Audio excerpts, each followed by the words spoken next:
Hello, learners. I am New Monica. I've been doing some game recording as a sort of stress valve, but I was running across some videos by Shadowversity, Skelegram, Metatron, and others. I, being my own flavor of geek, love history, fantasy, and science fiction, and I thought I'd add a bit of information. When creating works of fantasy fiction, be it for gaming, literature, comic books, or pornography, often the most fantastical of things are things that people have actually believed. Quite often, when you delve deeply into the historical underpinnings of mythology, culture, and learning, you find that the real root of what we now talk about in our fantasy milieu were actually viewed so differently that it seems like a complete reinvention. Rolling that invention back gives something somehow familiar and yet seemingly new. Dig deep into history, and you may have the newest and greatest thing for your work of modern fantasy fiction. Quite often in fantasy and semi-historical fiction, you have magic. At least as frequently, you have people claiming to practice magic, or practicing things that are called magic. All too often, these are viewed by the general populace with fear and hatred, to degrees varying from witches being pariahs who can heal by the laying on of hands, all the way to people starting bonfires to get rid of the perpetrators. If you're creating your own historical, semi-historical, or fantasy fiction, be careful about this. The reality is, prior to the 16th century in England, witchcraft not only wasn't illegal, it wasn't even looked down upon. This error largely comes from very poor use of the word Renaissance. People think of the Renaissance as an era in which enlightenment and wisdom ruled Europe, but in fact, it was quite the opposite on many levels. It was certainly an era of artistic and architectural breakthroughs, but social and cultural standards dropped sharply. This video will discuss witchcraft specifically, but also discuss the context which led to the conditions we see in history, and how you can use this to create fiction that utilizes our actual history, but which, thanks to the veil of misunderstanding, seems new and untried. First, we need a definition. What is a witch? By the English definition of the time, a witch is a person engaged in magical studies and practices. Up to at least the 11th century, separate masculine and feminine forms existed in English with a common plural. The modern version was originally genderless, but the feminine meaning began to predominate, becoming firm in the 16th century. Of interesting note is that the term witch didn't carry a moral implication until the 16th century. Prior to this, witch was simply a profession or a life path. There were separate terms for witches engaged in essentially benevolent magic, terms like cunning man, and witches engaged in essentially malevolent magic, like sorcerer. So, when discussing witchcraft as it was perceived and called from the 12th to 16th centuries, we're talking about the magical study and practice by any person for any purpose. Armed with definition, we now look for the cultural significance.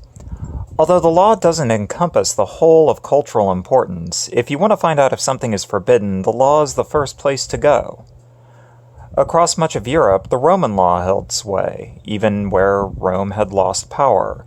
The major exception was the British Isles, where Celtic law or the common law held sway. Still, even the common law carried over some concepts from the Roman law.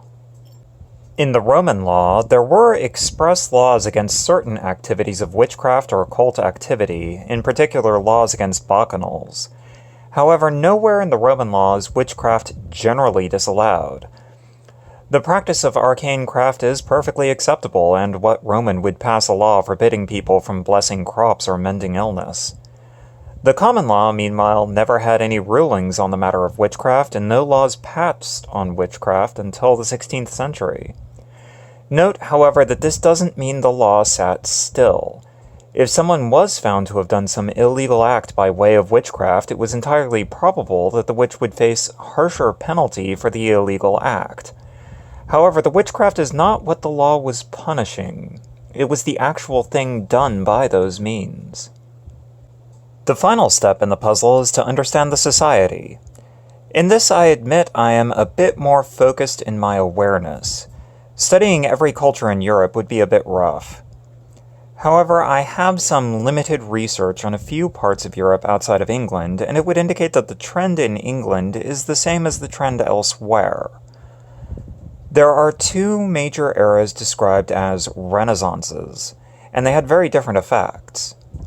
The 12th century Renaissance marked an era in which a mode of thinking, what would now be called Enlightenment thinking, became the accepted norm. Academics practiced their works freely, and considerable government pushback to church authority occurred. In this era, up until the next Renaissance hit, people were generally put off by foreign practices or strange behaviors, but had a general tolerance of them, provided they didn't perceive those practices as directly harmful. This was an era for academics. It was also an era that recognized authorities for women, and while gender roles were the accepted norm, those roles were viewed as each being inherently valuable. Then came the next Renaissance. This is the Renaissance that most people think of when they say Renaissance. This spread across Europe more slowly, starting in the 14th century in Florence, but by the 17th century covering Europe. It hit England in the 16th century, and it hit hard enough to scar the language. One word to focus on is the word wizard. You may have noticed that I haven't used it once in this entire discussion. This is because in the eras we're talking about, it didn't mean what it means today. The root of wizard is wise, and prior to the 16th century, wise meant knowledgeable. Thus, a wizard meant a philosopher. However, in the Renaissance, knowledge was perceived as inherently inferior to intuition and a priori fact, to the extent that those who sought out knowledge were viewed as inherently suspicious, and by nature willing to engage in any malfeasance for any scrap of further knowledge. Academic pursuit became so associated with the occult that words for academia became words for magic, and magic was, hands down, viewed as evil. The wizards among the old scholastics were seen as engaged in some form of witches' deviltry with their literacy and mathematics. This shift hit society and the law when it came to witchcraft. The first act rendering witchcraft illegal in England occurred in 1542, though it was repealed in 1547.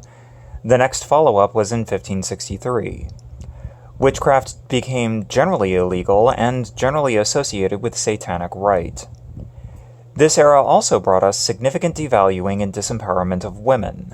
Because people stopped liking women, witchcraft became inherently associated with women. Many of the trends of this era, from the playing God theory of academia to the general sense of witchcraft being womanly, continue to this day. So, to wrap it up, if you want to talk about the views of your favorite magic users in whatever fictional setting you're immersed within, be careful about jumping to the conclusion that magic is a thing feared and hated. The X-Men mutant phenomenon attitude towards witches is actually a product of the Second Renaissance, the one most people recognize by the term Renaissance, and for fantasy based on an England prior to the 16th century, as much fantasy is, it would be more correct that the witch is viewed as an oddity who gives great benefit.